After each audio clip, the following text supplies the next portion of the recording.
Wow! Oh, ayan Sarap niya na. Natitikman ko lang po yan tuwing umuwi ka, ma. Naku, huwag kayong mag-alala. Pag nasa Canada na tayo, pagluluto ko lahat ng gusto niyong ulam.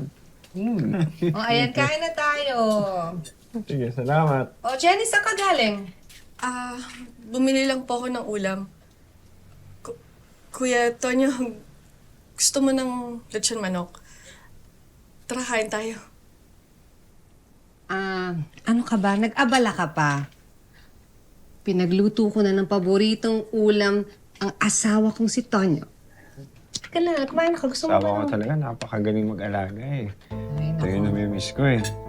Yung pinagsisilbihan ako. Siyempre naman. Ito na yan. Di ba? Tatandaan mo, lagi kitang pinaghihimay. Yan, ito, alam ko ito yung paborito mo eh. Ano pa? Kain ka pa, alam mo ba? Marami pa akong gustong iluto. Isa pa. Isa Okay na ako. pa. Okay na ako.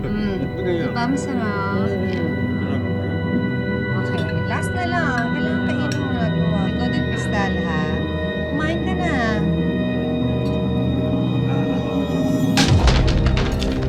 Oh! Ano ba yan? Ano ba yan? Oh. Kasi, Okay. Okay ka lang ba? Okay lang po. Nahilo lang. Sorry.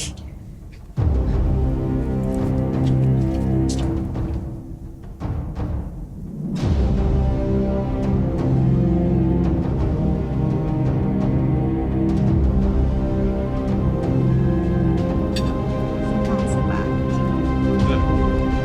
kumain ka na. Okay, try mo. Paano? Maraming salamat sa pagsama sa ating istorya sa Tadhana. Nakaka-relate ka ba sa ating mga bida? Nako, i-comment mo na yan para sa iba't ibang kwento na punong-puno ng pag-asa at inspirasyon. Mag-subscribe na sa GMA Public Affairs at YouTube channel. I-click na rin ang bell button para lagi kang updated sa pinakabagong storya ng Tadhana.